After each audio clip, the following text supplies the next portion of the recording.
This episode is brought to you by FX's Feud, Capote versus the Swans. Inspired by actual events, the series tells the story of Truman Capote and the women he betrayed. The original housewives. They were society's most elite women. Rich, glamorous socialites who defined a bygone era of high society New York. From creator Ryan Murphy, this drama series features an all-star cast, including Naomi Watts, Demi Moore, and Diane Lane. FX's Feud premieres January 31st on FX Stream on Hulu. Why take one vacation with the family when you could take all of them? With Royal Caribbean, you don't just go to the beach. You visit a private island and race down the tallest water slide in North America. You don't just go for a road trip. You ATV and zip line through the jungle. You don't just go somewhere new.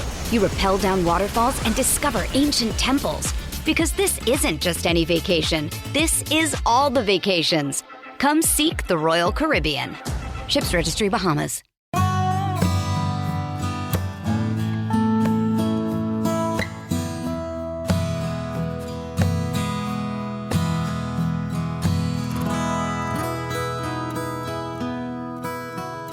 This is Central Texas Living with Ann Harder. Hello, I'm Ann Harder. Welcome to Central Texas Living, the podcast. You know, there's a group of women who have a deep love for Baylor University, and they've organized to become the Baylor Women's Council. And they are working to make the university stronger. So let me introduce to you the ladies that are here. Joining me now, first of all, Baylor women's basketball great Sophia Young-Malcolm, Shanna Mattson, and Nancy Garland, both on the board of the Baylor Women's Council. We're going to start with Sophia because you have only 10 minutes with us. You got to go do a basketball practice. Imagine that. Right. So then we'll continue more with the other two ladies about the event that's coming up that you'll be a keynote speaker for. Yes. It's great to have you. Sophia, I feel like I know you so well. Yes, you should. Because very recently I was at the Texas Sports Hall of Fame induction bank when you were inducted into the Hall of Fame. Yes. Heard you speak so eloquently and movingly about your career and how you have indeed brought such honor to the state of Texas and rightly deserve a place in the Hall of Fame. And then we were at the Esther's Closet banquet, the Ladies of Distinction luncheon, and you spoke on the panel. So I've just had a ball getting to visit with you and hear your story. Yeah. But you're going to be speaking at an event for the Baylor Women's Council to kind of inspire women again, right? Yeah, absolutely. I think that's why I'm here. That's why I'm back in Waco. I was in San Antonio for the last 15 years after graduating from Baylor and played there for the Stars for 10 seasons and retired and had 2 babies, married now for 7 years. And I feel that the way God set all of this up, it was just the perfect timing. It's the perfect timing for me to be in the space that I'm in with our players, the transition that they're going through with Coach Mulkey leaving and a new coach coming in, the mentorship, the guidance that they will need to succeed in life, whether they continue as a pro or a pro in anything else, right? And just giving them advice about being a mom or giving them advice about being a friend. How do you become a professional woman, right, in the workplace? And how do you become a professional athlete, somebody who's going to stay in the WNBA for more than a year? So that in itself is a challenge. So that's why you did here. it for a decade, for 10 years. Yes. With the Stars, you spoke about a deep friendship you have with one of those players. Let's talk a little bit about her. Kind of work our way back. Yeah. Toward your Baylor days. Yeah. Yes, ma'am. But your pro days. I mean, she meant a lot to you. Huh? Absolutely. My very best friend Helen Darling, and she came to the Stars my second year in the WNBA. And she was such a tremendous asset for my career.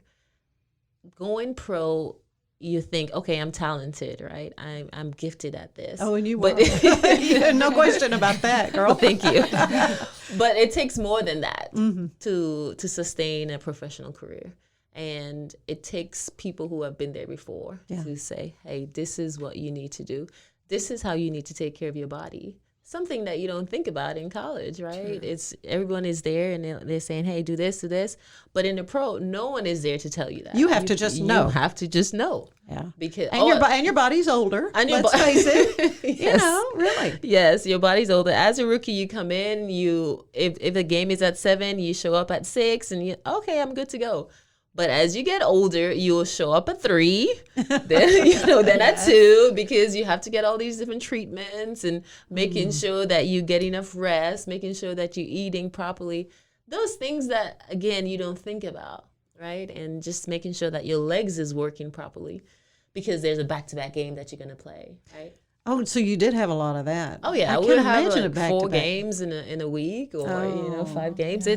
It's brutal being a professional athlete, and in order for you to succeed there, it takes people. It takes other people who have been there before to help guide you. Yeah. Otherwise, it's going to be you'll be there for 2 years maybe, and then nobody say, I did it. Yes, yeah, and then nobody will remember you anymore because there's so many people. You look back and you think to yourself, where did they go? Yeah. Like, oh my gosh, when did they get out of the league? And 5 years later, you don't hear anything at all. Yeah. But these people were top players in the league. You said initially you guys didn't like each other, though.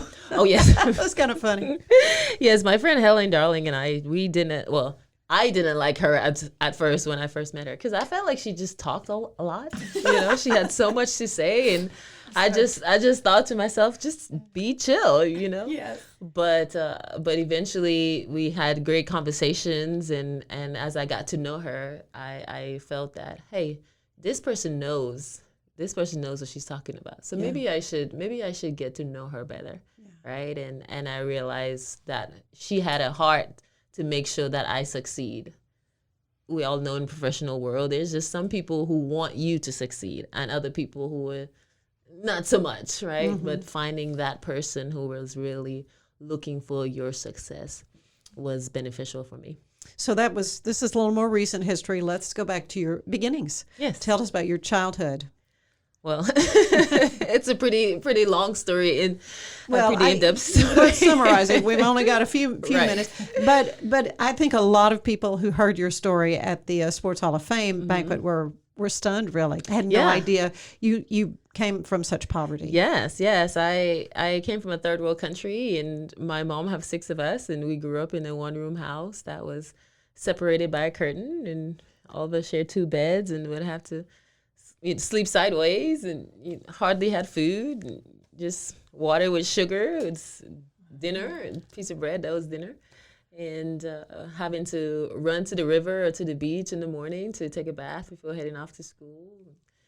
But one thing that my family stressed, or my mom stressed with us, is to be good at sports and to do good in school, regardless of what we came from. Those 2 things were her top priority for us, and it worked out. It worked out in my favor. And she was willing to let you leave. She was willing to let me leave at 15. I went to her and told her that, first of all, that I was going to get baptized, and that was a challenge. But I felt within my spirit that I needed to, first of all, get baptized, but also that I needed to take this opportunity. And looking back, you think a 15-year-old had this insight to do that. Sure. But I feel that whenever God puts something on your heart, and even though it doesn't make sense to anyone, you just know within your, everything within you that it's what you're supposed to do. Mm-hmm. And that's literally how I felt. Coming to the U.S., my first year was so hard. I imagine. Yeah. Yes, I cried a lot, just missing my family. And, sure, close to your family. Yes. And basketball became that thing for me, that to escape from all the pain and all the people that I missed at home. And so I just kind of dove into the game, right? And I'm a type of person, if I don't get something right, the next day I'm going to get it right, right? Wow. Because I will do whatever it takes the night to make sure I get it right the next day. And so because I didn't know so much about basketball, I felt it was also a challenge. I need to learn how to make a layup. I need to learn how to dribble. I need to learn how to shoot a jump shot. And so I would go home and This is what I need to do. This is what the coach said. These steps. So that's the kind of person that I am. And that propelled throughout the whole WNBA. Why did I miss a shot? Why did she block my shot? She did it because I did this. So let me make sure she doesn't do that again when I go into the game the next time I play against her. Why did Brittany Griner block my shot? Right? This kind of different things. She's 8,000 feet tall. Besides that, right? So that's the kind of person that I am in terms of like processing information. And basketball was such a challenge. Yeah, and of course, Coach Kim, she taught you so much, I know. Yes. And then the national championship. I mean, what a thrill. Yeah, that whole journey. Yeah. And I mentioned that in the Hall of Fame that we were able to go to the White House to visit the president. And I think about coming from a third world country to going to the White House, like what an incredible journey, right? And Coach Mulkey was definitely beneficial within that time. And I look back at her and I think she took a chance on me, right? Because no other big school offered me a scholarship. Really? I don't know. That's something that not very many people know. Baylor is the only quote unquote big school that offered me a scholarship. Yeah, that's Division I. So Division that's I. what it took. Yeah. Yeah. Well, you have so much more to tell. Yes. And so much more to share. And you're sharing your life experiences and your love and your faith with these young women at Baylor, and you're to be commended for that. And we're so excited. As I told the crowd, I said when I saw the news that you were coming back to Baylor, threw a little party. I just was a lot of people did. So happy to see that. And you've got to head to a practice. So folks will be able to hear more from you if they come to this luncheon we're going to tell you more about when we come back from the break. But thanks again, Sophia. No problem. Yeah. It's my pleasure Let's to be sick here. 'em bears. Yeah, we'll be right back. And we're back again, Central Texas Living, the podcast, and we're talking about the Baylor Women's Council.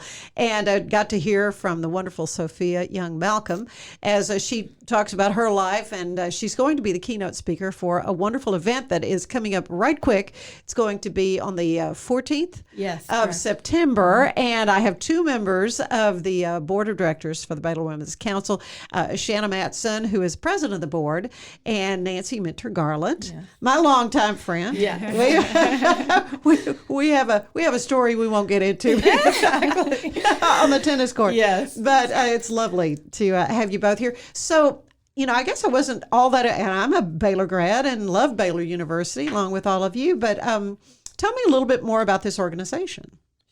Well, Baylor Women's Council is not just a Waco organization. So we are actually the newest of 16 other councils that exist throughout Texas and the United States. So they were formed, the first one being several decades ago in Dallas, started their first organization with the purpose of just promoting friendship and camaraderie, some fellowship among alumni, Baylor parents, and just anyone who loves Baylor. So they kind of started that going. And now we exist in Austin, Houston, Lubbock, Nashville, Atlanta, just all over the place. And so the Waco Council was started. We're starting our fourth year right now. It was the vision of Virginia Ellis, who is the senior director of alumni engagement over at Baylor. And she wanted to start a Waco chapter because really, when you live in Waco, although you feel like we're all going to be going to Baylor things that we do. Yes, we do. But there's a lot of times where you just don't have that camaraderie that maybe you would do, to get together as a group and, meet new friends that are associated with Baylor, that sort of thing. So that's what these other councils exist for. So the Waco Council was started, and although that's our mission is to promote that friendship, we also, through our dues and through our events, we raise money for student scholarships. So the Waco chapter just endowed its first scholarship. So we gave our first scholarship out this year. Excellent. So is it going to a woman or is it can go to a boy or girl? Okay. Yeah. And not necessarily Central Texas, but it's based on financial need. Mm-hmm. So. Okay. So Nancy, your involvement with the with the board. Well, I came to Waco and Baylor about 6 years ago and just fell in love with it. And everyone, of course, is so embracing. And my deceased husband went to Baylor. I'm an alumni by choice and got involved last year. I'm in charge of the fall luncheon, and it will be the first time we are in person, which is going to be so exciting. Everything was done, as you know, virtually last year. So I was able to get in touch with Sophia, and she said, absolutely. And we are so excited, as you've heard her earlier, to have her. Oh, as she's a our speaker. dynamic speaker. And I know she's been busy as can be, speaking Yes, at a lot of yes. events. But she has such a great story of inspiration to tell. She does. And I want people to know you do not need to be a member of Okay. the council to Good. attend this. It will be at the Paul Foster Building on campus off of 3rd at 11:30 on Tuesday, September the 14th. And there'll be a little link attached to this that you can sign up and make your reservations. Why take one vacation with the family when you could take all of them? With Royal Caribbean, you don't just go to the beach. You visit a private island and race down the tallest water slide in North America. You don't just go for a road trip. You ATV and zip line through the jungle. You don't just go somewhere new. You rappel down waterfalls and discover ancient temples. Because this isn't just any vacation. This is all the vacations. Come seek the Royal Caribbean. Ships Registry, Bahamas. Yeah, how much advance notice? Again, this is going to be September 14th. Right. So we're 2 weeks away, and things are filling up quickly. Okay. We'd like to know it in the next 10 days so we can plan with the luncheon and getting everything ready. So, yeah, it'll be a wonderful time of fellowship with other like-minded Baylor women, shall we say. Why do you think, of course, obviously, a scholarship can mean the world, of any amount, can mean the world to a student at Baylor because it's just so expensive to go there. Right. That's right. Well, so we have, again, this will be our first scholarship student that we'll be supporting. So not only will we be helping pay for their education at Baylor, but we'll also be supporting them through doing little fun things for them. We'll take care of them, so to speak, while they're going through Baylor. So we have a committee called our philanthropy committee, and they'll be the ones that are taking care of that student.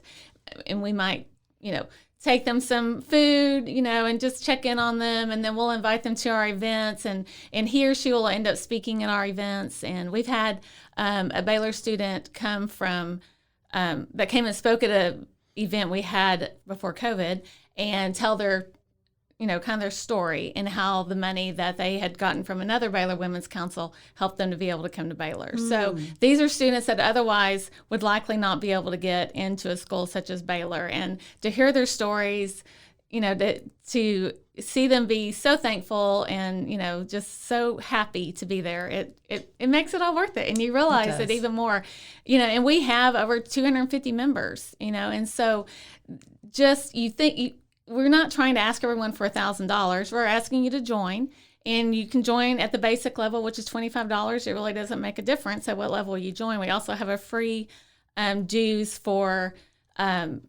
new grads who just graduated in 2021 or parents of incoming students, 2021 students. And then our levels go up from there.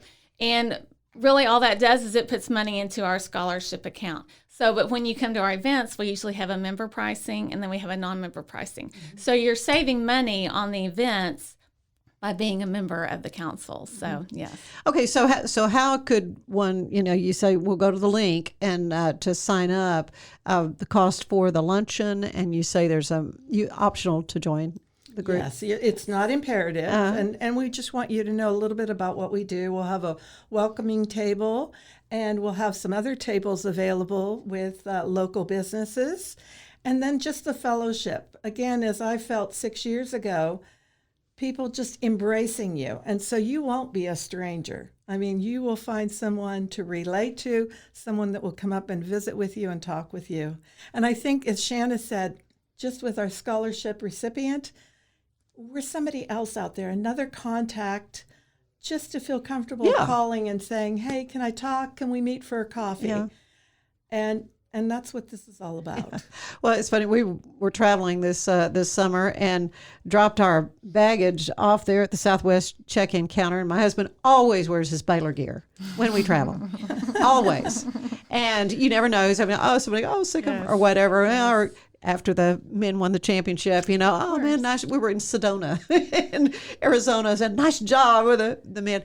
Well, the lady who was she goes, my son's going to be a freshman at Baylor, and we said, kind of quickly, told her, so well, if he needs anything, he'll be able to get in touch with, and just as a parent, it would make you kind of feel good. It does. It does. That it's a little bit more of a family kind of sense. Now, you told me that your husband, now deceased husband, said that it was a life-changing experience for him, athletics at Baylor. Absolutely.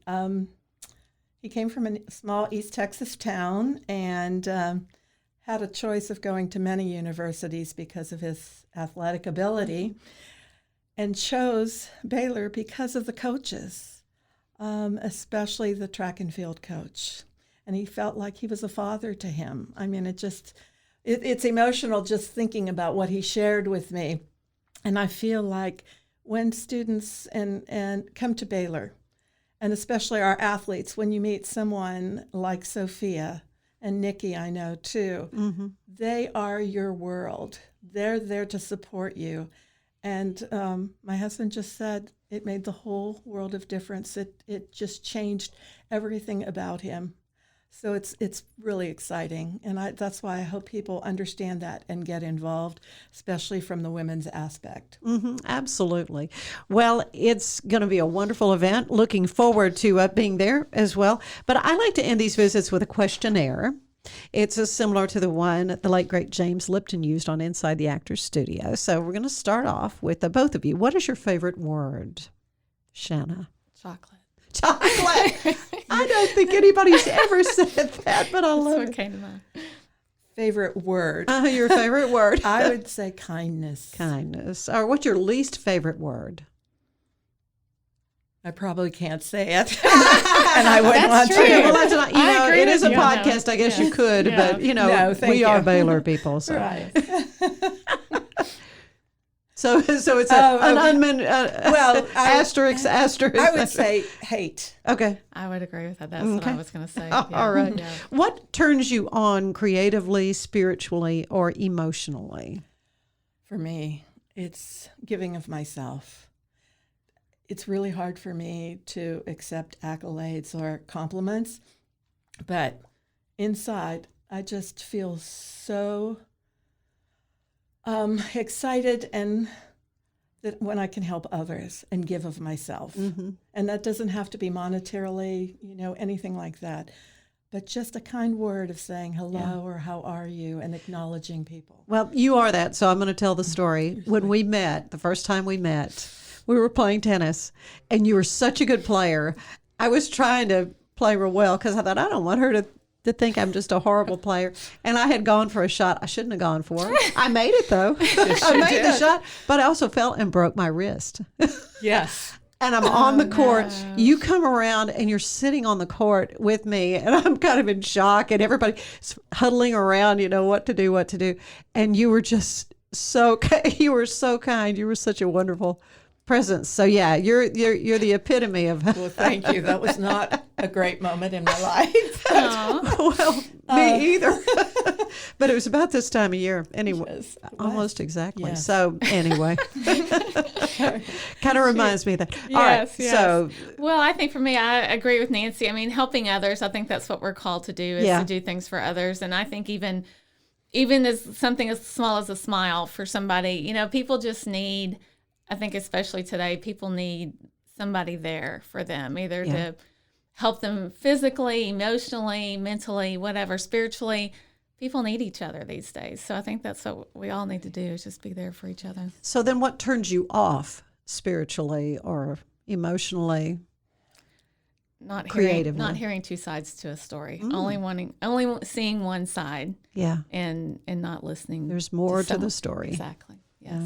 And I think with me, it would go along those lines with negativity. I just think we've forgotten about being positive, looking at the bright side of things, and we're always ready to criticize and be negative. So that really does bother me. What sound do you love the most? Laughter. Oh, that's great. Kids, my children's laughter too. Or my husband, just because he has a fun laugh. He has a fun laugh. Well, laughter always makes you want to laugh. Yes, It exactly. does. It Yeah. really It does. is contagious. And I think for me, it's the joy and smile and words that I hear from my 3-year-old grandson. Oh, And he's so special. And I have to be really careful, but he's mimicking me. And I remember that I said to him, yeah, sure, I appreciate it. And he's trying to. last week, he said, yeah, sure, I appreciate it. Oh my goodness! So we so do cute. influence. We make an impression on everyone, not just a 3-year-old. Very much so. You're right. What is your least favorite sound? That is Mine is silence. Yeah, seriously. that's Dead true. air. That's true. But some people love silence. I think my worst sound would be someone in fear, like someone hurt. Right. You know, that Yes. horrible sound that your body doesn't normally make that sound unless Right. you're in a traumatic situation. I don't like That's that. great. That's a horrible I would sound. agree. Yeah. I would agree. Very much so. What other profession would you like to try? We didn't even talk about your profession. As a matter of fact, but I've always wanted to design a hotel. oh my goodness. Yeah, I make it just really unique. Yeah. Yeah. Yeah. And I wanted to always be an ambassador to You a would be foreign good. country or an ambassador anywhere was always a dream of mine. It'd be great. Well, what job then do you know you would not want to do? Oh, I couldn't be a teacher. I don't know. I mean, I don't know how people do it. I stressed out over 5 days of VBS and trying to, teach my children as they were growing up. And being a teacher is a thankless job, but it's one of the most important jobs ever. And I'm appreciative of that because I have friends that are teachers and I don't know how they do it. I really don't. Yep. I would agree with that. Totally. and I think, and especially now in this day and age in the medical profession, Yeah. That was tough. it's Yeah, for what sure. our nurses and our doctors are going through at this time and at different times in their lives. Plus, they have their own personal life and they're giving their undevoted time to the people in need.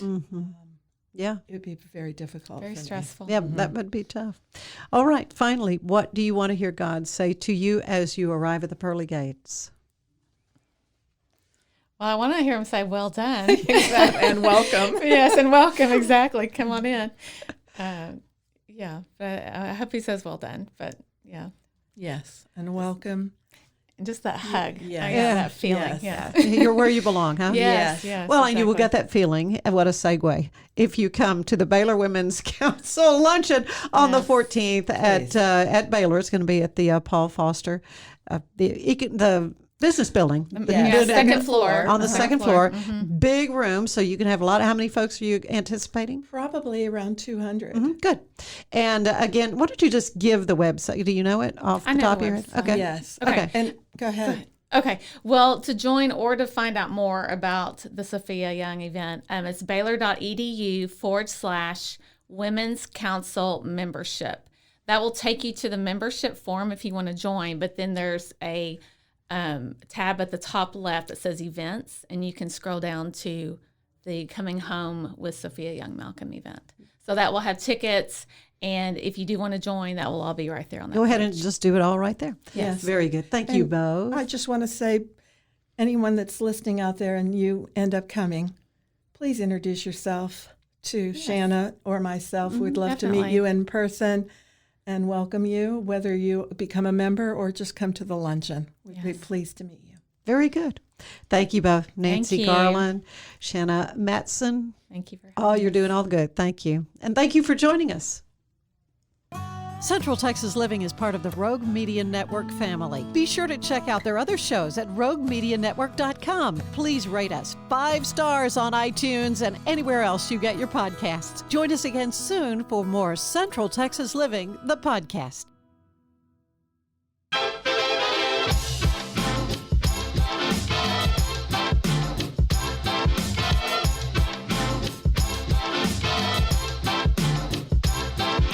Hello, and thank you for tuning into KNOW Waco. I am your host, Debbie, here to help you get in the know about Waco. So you may be asking yourself, why am I here? I'm here to be your tour guide through Waco. I'm here to tell you all the goings-on in and around Waco. I'm going to give you the 411 on what's happening, what's going on, and what events you should go to. This is your host, Debbie, signing off. Now that you know, Go. Just go, Waco. You are going on a run. Are you building a new business while managing a family? Are you tired of trying to balance home and work and everything seems to be coming up short? Then there's a podcast made just for you. Baking Your Business from Scratch is where we create the perfect recipe for building a successful business while managing your home and family with love. Come join us and see for yourself.